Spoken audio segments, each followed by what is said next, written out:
33-year-old Keandre Simmons is accused of robbery, an inside job. He faces charges of armed robbery, aggravated assault, and kidnapping.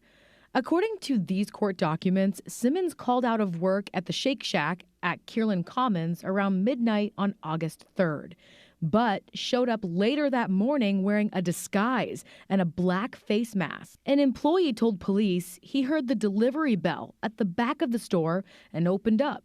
Standing there was a masked man pointing a gun. Simmons allegedly forced the employee into the walk-in cooler, locking it using a latch that only employees would know how to operate, the records detail. Simmons then ordered the manager to hand over about $2,800 in cash, and after he got the money, Simmons reportedly locked the manager in the cooler too.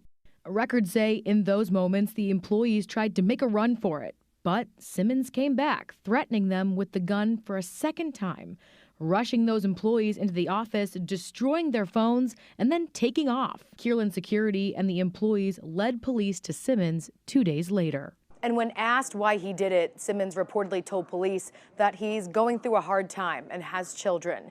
He's being held on a $100,000 bond and is due back in court tomorrow.